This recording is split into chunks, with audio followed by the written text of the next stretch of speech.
ASP program, she uses the same workers for both programs, and I'm assuming that that's okay with PASP. I don't know, that's not my program, but it's fine with the skills program. I know that there are companions that use this to supplement their jobs. I know that there's a companion that has supports two ladies that live in her building, so she has more than one participant that she works for. You raise another point, maybe this answers the question. You can have, as a participant, you can have more than one companion. So you have, your neighbor, John, across the street is going to take you. He says, I'll take you to any medical appointments you have. You just got to give me some notice.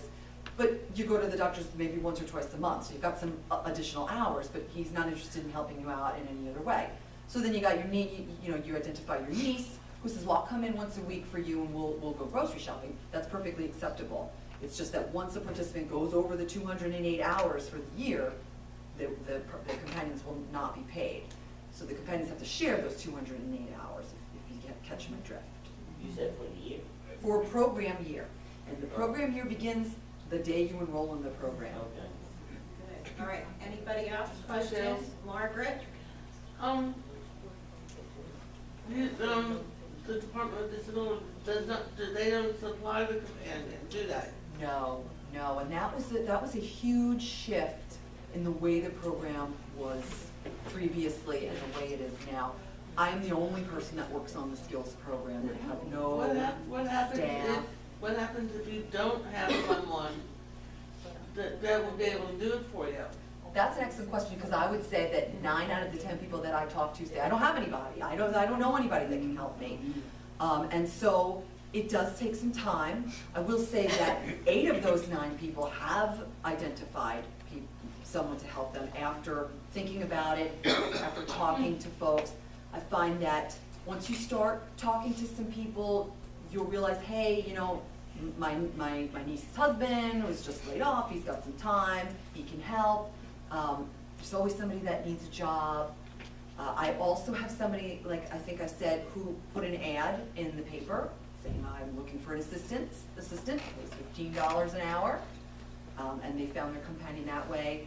You can call senior centers in your community. I tell everybody this, I would not discount newly retired seniors. They want to supplement their income, but yet they're still very active and want to get out there and continue to work, just not at a full-time capacity. And I talk to participants about that. Sometimes we spend several phone calls back and forth, sharing ideas, generating ideas of where they could go next. And to piggyback on the answer to that question is, it hasn't happened yet, but as the word spreads, I know I'm going to find companions who say, I love doing this, I'm available. Do you have anybody else that needs help? And so what I'm prepared to do is to give the potential participant and the potential companion each other's telephone numbers, and they can call and talk to each other and decide if they want to work with each other. I'm at that point not involved in that conversation. And if they like each other and they say, yes, let's work together, then that's perfectly fine. As I said, a companion can have more than one person that they're supporting. And how many days a week can, let's say if one day in a week I want to go out like three times. Is that possible, or are they only allowed to come like one day a week for 4 hours? It's possible. As I mentioned, the hours are yours to use them. I mean, if you've got a very busy week and you need a lot of support that week, and you call your companion and say, can you come Monday, Wednesday, and Friday because I got stuff to do, that's fine. Just know as the participant, you're responsible for keeping track of how many hours you've used. So if you use a whole lot of hours in 1 month, know that you have that much less to work with the rest of the year. And how do they get paid? I mean, do you send the money back to them, or do you? That's an excellent question, one that I neglected to talk about when I was given the overview. This is how it works. I have created 2-week timesheets. I mail a bunch of copies to the companion. It is the companion's job to record the days and the hours and the types of activities that they've worked for you. At the end of the 2 weeks, however, if you want to do it every day, it's up to you. You as the participant would sign the timesheet and say, yes, they were here on Tuesday for 2 hours, yes, they were here on Thursday for 2 hours. The companion then mails the original timesheet directly to me. I process it within my office. The Department of Treasury, usually within 3 days, can cut a check and put it in the mail directly to the companion. So the participant has no involvement in actually paying for the services or anything other than verifying the timesheet that yes, my worker, my companion helped me out this time. Do they take tax on that check? Taxes out of it? No. The companion will be responsible for reporting that as income when they're filing the taxes. And again, it sort of goes back to, we have a lot of back and forth about how to pay the companions, and there was no way that we could do contracts with all these different folks. It would just be just endless paperwork and endless red tape. So we decided to do it like a vendor. So your companion would be like a vendor providing you services, and we would cut them the check for $15 an hour, but as I said, they have to report the taxes. And it was just the fastest way to get the money into their hands, because for some people, this is their job, and they certainly need that money. They can't wait 6-8 weeks for, the department to issue a check. And I know some people out of work, and I know people in the RiL department too, that they need to work a little bit. So I'm gonna try to run up a list, and I'll definitely, Yeah, absolutely. I'll screen them for you. You know? Yeah, I mean, if somebody couldn't find somebody, but, check with your relatives, check with, neighbors, because we're living in a time where so many things, people are losing jobs, their retirement isn't enough money, et cetera, et cetera. Right, exactly. Right, okay, anybody else have any questions? I have one more question. Okay, I have one more question. okay. How long does from the time you enroll, how long will the program last? I mean, will it be like 6 months, a year? Well, it's a year, 12 months. We haven't gotten to the first 12-month person yet, the first person that's been in a year, but the way I envision it happening is you're just gonna roll right over into the next year. Right. That there's gonna be no reapplying or any, additional verification. As long as the program's working for you, you have your companion who's working, services are just going to continue. So the day you start is your year, no matter what day that is, right? Correct, and right, so Okay. exactly, so All right, the day before your year is up, the next year you'll get 208 hours again. right. Any more questions? I have a question. Okay.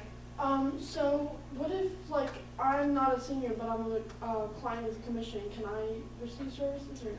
Unfortunately, no. No, This okay. it's for seniors. But I can from PASP. Yeah, I believe so. I don't know what the age. Oh, okay, so you're not connected to that? No. Carolyn Selleck, who's the program manager, is a coworker of mine. We do work in the same division, but no, I'm not involved in the PASP program. And I do want to say that comes directly from the feds. That's not even a CBVI, a Commission for the Blind requirement. The federal agency that provides this money, and this is their term, I swear, it's for older blind, the older blind. So they're right, it is intentionally for seniors. We were able to identify seniors as 55 years and older, but it is in fact for seniors. Okay, any more questions? We have a hand way in the back there. Let me see, Eleanor Thompson. How can I enroll in this program? Oh, that's a great question. Good. Well, I have intake forms with me today, or I can give you my telephone number and you can call me at your convenience and we can talk about it. Enrollment happens like this. I have a 1.5-page intake form that I've created. It simply asks a couple of basic questions about you as the participant. You would complete that form, and then we would verify your eligibility. Either you would have your doctor fax me, which is the fastest way, a copy of your most recent eye exam, or tell me I have been a client of the commission's. I would verify that with my contact at the commission. And technically you'd be enrolled at that point, and it takes almost no time at all. The longest part is the whole companion part. Number one, finding your companion, which can take some time if you don't know of anybody offhand. And then also the whole, I have to mail them their packet, then they have to make their fingerprinting appointment. Then once they have their fingers printed, it can take up to 2 weeks for me to receive the results from the company that does the fingerprinting. But it's still an excellent program. Yeah, I would say, from the time you said to me, Suzanne, I want to be enrolled in the program, until the day you started receiving services, if all went fairly smoothly, it might take 3 or 4 weeks at the most until you can start, paying some, start getting somebody to support you, to help you out. Any more questions? Heidi, sorry, we're Can gonna try to any- cover everybody here. Heidi? Can anybody be your companion? Yes. Yeah. Anybody? As long as they meet those couple of things that I said, they must be a US resident, they must be 18 years or older. If they're gonna drive you around, then I need to know that they have a driver's license and access, be it your vehicle or their vehicle, to a car that's fully insured. Can anyone be the companion that works for RIL or? I don't see any conflict of interest if That's a good question.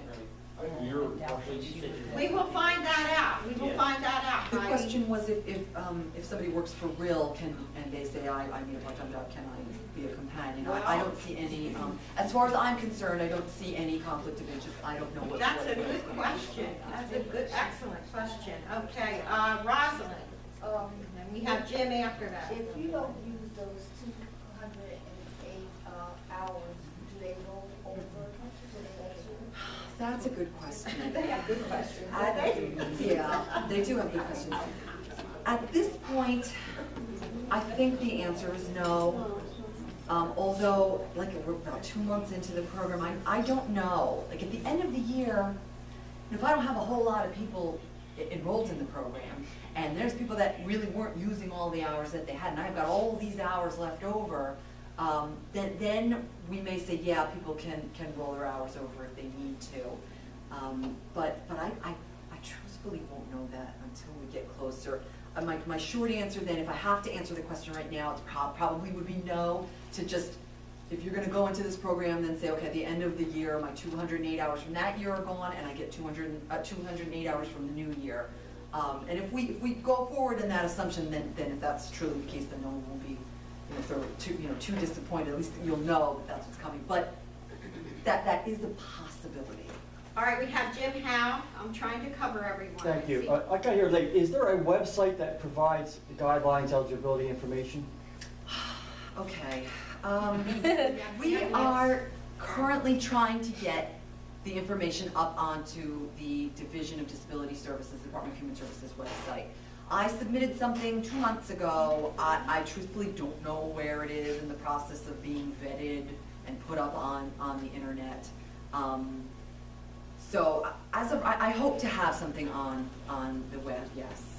Is it on there right now? Not yet. Is there materials available, or would you Yes. make a call? Yes, well, what I do have is I am in the process of getting my brochures brailled. I have large print brochures that I can email, send electronically. I can also print them out. And then I have the colorful, trifold, typical brochures, paper brochures as well. Right. Who But I- else has a question? I'm sorry. Okay, who has it? No, Darlene, I'm sorry. I have to get one that hasn't commented yet. When doing background checks, I know you said you could have someone who does your grocery, and then there's another person for your laundry. Do you recommend that we submit all this information in the beginning, like three different people for background checks? Yeah, if you plan on using 3 different people, and you want to pay those people, then yeah, they all need to complete a background check, a separate background check. I try to throw this in there that the program, as probably a lot of programs, is meant to supplement your existing supports. Yeah. So like if you have somebody that is already helps you out in a particular area, and is willing to continue to do so, then I would try to find someone different, to give you more freedoms or more, opportunity and access to activities. However, if that person says, you really want to pay that person because they've been particularly good to you and they're available to you when you need them, that's fine too. Absolutely, yeah. All right, is there any other questions? Is someone that did not have a question? Okay? Okay, Christine. Christina, that's you, baby. Oh, man, Christian said me. I'm sorry. Okay, all right. All right, I need So my you're a coffee. one-woman show. You doing all this by yourself. I am. Correct? I am. Okay, so, another thing too. Since I'm already with the Commission of Blind, would it suit your purpose if I just gave you that letter that states I'm legally bound by the Commission of Blind? I've not had opportunity to use that letter. Right. Would I you use it on think- our income taxes? Yeah, I think it would suffice. Yeah. But I don't even think we would have to go that far. If you were a client of the commission, Right. I would simply write down your name. When I got back to the office, I would email, Dr. Bruce Kastner is he's my go-to guy right at the commission. He puts your name, if he doesn't know it offhand, he puts it in his little computer, he sends me an email, usually within 24 hours, says, yes, she's a client, she is eligible. Right. So then I don't even need that paperwork. If you want to give me the letter, that's fine, I'll put it in your little folder. But to try to make it as easy as possible. And how do you spell your last name? Like hair combs, Combs. C-O-M-B-S. Okay, thank you. I do have some business Susanna. cards. I see Lottie back here with Martine. Do you have a question? I'm sure you do. already answered. Okay, does anyone else have a question? Eleanor? Must I be a member of the Commission for the Blind? No, you do not need to be a client currently or in the past. And the reason why I mention them a lot is because you have to meet their level of eligibility, their visual. I don't need to be a No, member you of do them. not, no. Okay. Okay, I do have one question. One more, yeah. I have one more question. You're saying it's senior citizens Correct, with a vision impairment? correct. 55 plus, right? 55 years or 55 older. plus, yeah. Yes. I guess I'm confused when you say senior citizens with a senior impairment, with a visual impairment. I know a lot of people who don't have a visual impairment and that they don't drive that could benefit from this program. Yeah, and I've certainly heard that from other folks, and while I agree that that's absolutely true, it's just the parameters of the program. It's just, it's federal money specifically for, as I said, older blind folks. It's just the way that I have to at some point. Maybe in the future, I think it's a wonderful program myself. That's true, we'll leave alone to 55 someday, right? I tell you, after 55, you just say senior coffee, you know? Let's do it, all I hit right? the speed limit. All pride just goes out the, vanity. Anybody else? Eleanor? Do you have cards or brochures or something? I have both, yes, Yes. I did bring, as I said, I brought the print brochures today because I'm still waiting for my RiL copies. I do have some business cards as well with me today. I have some intake forms that we can either fill out together or I can give to you, you can take them home and fill them out at your. Well, I would definitely be interested, but Sandra, I'll need your help with that. Me too. Yeah, how do you fill out a form if you can't see? Yeah. That's right.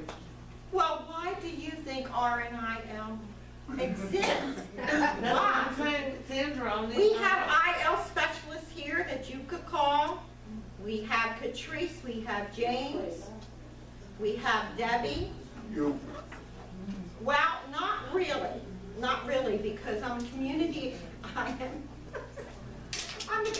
educational specialist.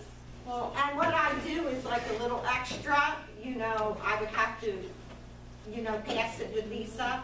You I do think everything so well, though. Huh? You do everything so well, though. Well, thank you. I want to help more, but I'm only here 4 hours a day. I'm only here every day, 12:30 to 4:30. The other RILs are opening up now, and I'm going to help them with the community education. But I do give a lot of, I give referrals. I talk to the department. We communicate, and when one is missing, I'm the substitute. what's If they're not here that day. what's the criteria about changing when you have to be, because I have problems with my eyes, I'm not a couple of people, but I do have problems with my eyes. As I said, Leanne, I don't know what it means, but I have the definition memorized. But it's a visual acuity of 20/70 in your worst eye, with your best corrective. Yeah. Right, lenses, and then something about a peripheral loss of 40 degrees. Again, I hate to say that I don't, because I'm not, vision an eye health nurse or anything like that, so I don't know exactly what that means. If it's not right, it's pretty darn close.